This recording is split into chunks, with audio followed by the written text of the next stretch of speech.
Bueno, yo creo que es una noticia positiva que las conversaciones avancen. No digo el diálogo, probablemente una negociación de algún tipo que con la habilidad que tiene generalmente el Ministerio de Relaciones Exteriores de Noruega van facilitando. No es un proceso fácil, es extremadamente difícil, más con dos partes adversariales tan confrontadas como en el caso del gobierno y la oposición. Probablemente lleve un tiempo, pero creo que si se sigue avanzando es que ya hay algunos puntos en común, que no sabemos cuáles son, obviamente por la confidencialidad del proceso, que están sirviendo de base para seguir avanzando en este proceso de negociación. Digo por mi propia experiencia trabajando en este tipo de procesos con el Ministerio de Relaciones Exteriores de Noruega. Porque además, fíjese bien, información que coloca la corresponsal de BOA, Celia Mendoza, que está en el lugar de la noticia, dice que además de emitir este comunicado, se avanzaba en la negociación continua, pero que además quizá las sanciones que está presionando el Parlamento Europeo para que la Unión Europea las apliquen, den pie o hayan dado pie, esto de manera extraoficial, claro está, a que el régimen de Nicolás Maduro cediera en algunos puntos. ¿Considera que eso pudiera ser así y por qué?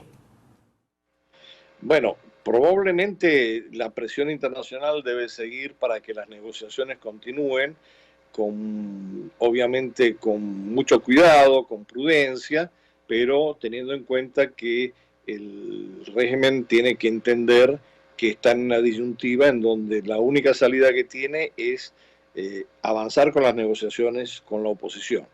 Y la oposición yo creo que no debe apresurarlas, tiene que seguir el camino correcto.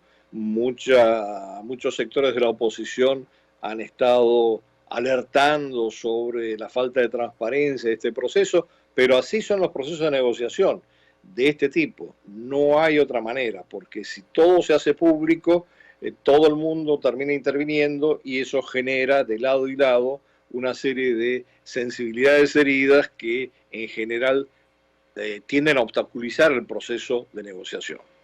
Sobre este encuentro entre Jorge Arriaza, quien es el canciller del régimen de Nicolás Maduro, y Antonio Guterres, quien es el máximo representante de ya la ONU, que se dio incluso cuando Jorge Arriaza estaba en Barbados como parte de esta negociación, ¿cómo podemos interpretarlo? Se dice que hablaron sobre justamente la crisis en Venezuela, pero una crisis que hay que destacar, Jorge Arriaza y como varios representantes del régimen no reconocen. ¿Cómo podemos evaluar esto y qué lectura se le da que la ONU haya aceptado sentarse con él cuando más de 50 países apoyan a Juan Guaidó como presidente encargado?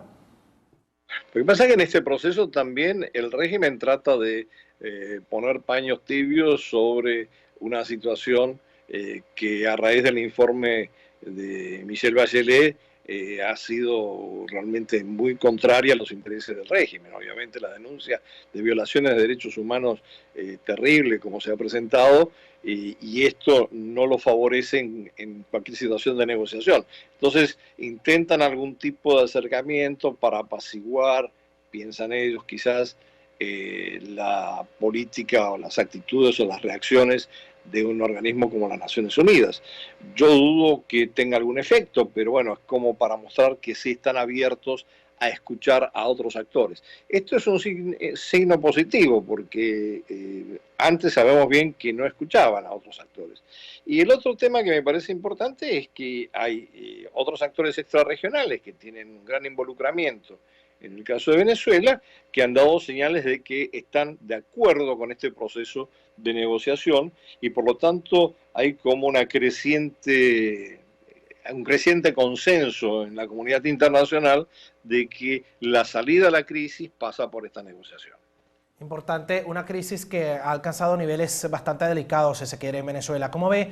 Además, hoy Juan Guaidó llegó a Punta de Piedras, en la isla de Margarita, estado Nueva Esparta, como parte de su gira de Operación Libertad, y allí respondía con satisfacción a lo que ha ocurrido ayer en la OEA, que se trató el tema de los asesinatos bajo resguardo, entre comillas, si cabe la palabra resguardo, del régimen de Nicolás Maduro con los presos políticos y también el asesinato y las torturas de otros. Asimismo, también lo que ha dicho el Grupo de Lima, que se va a reunir para tratar el tema y lo que incluso aconteció en la ONU con este tema. ¿Cómo lo evalúa también?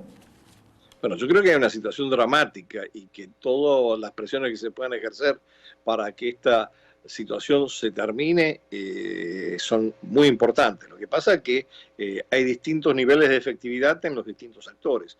Una cosa es cuando habla la voz de las Naciones Unidas o a través de Naciones Unidas, un organismo multilateral donde participan muchos actores, algunos de los cuales todavía siguen apoyando el régimen de Maduro, y otra cosa es cuando se produce un pronunciamiento, en el caso de la OEA, en donde hay un alineamiento ya muy claro a favor de la oposición. Lo mismo yo diría del Grupo Lima. No digo que no tengan que hacerlo, creo que es importante que lo sigan haciendo. Lo que digo es que quizás es más efectivo cuando la presión se produce del conjunto de la comunidad internacional e involucra a otros actores que hasta ahora han estado muy reticentes a presionar a Maduro o eventualmente a reconocer a Guaidó.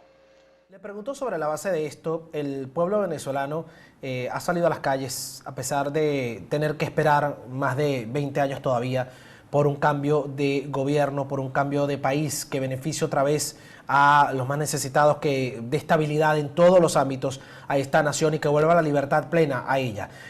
A pesar de ello y a pesar de que han protestado por falta de agua, de gas, de luz, cuando han ocurrido los apagones, todavía hoy en Margarita, por ejemplo, no había luz. También ha ocurrido lo mismo en Maracaibo, en el estado Zulia, desde hace ya varios días. Hubo un bajón en algunos sectores de Caracas, prácticamente toda la Gran Caracas hace 3 días, aunque no ocurrió apagón, pero hubo un bajón y han seguido dándose situaciones muy particulares en materia de alimentación, de salud, hiperinflacionaria, además con la economía como está, que pueda surtir más efecto que la queja del individuo, del ciudadano de a pie en la calle en contra del régimen de Nicolás Maduro, la presión internacional con los demás países jugando a favor de los venezolanos para que tengan una vida digna nuevamente? Yo primero espero que no haya otros 20 años de una situación similar de deterioro. Segundo, yo creo que tiene que haber una combinación bastante sofisticada de las presiones externas con las presiones internas y por lo tanto los ciudadanos tienen que seguir presionando y reclamando por sus derechos, eso sí, tratando de converger o coordinar con las acciones que se hacen en el ámbito internacional.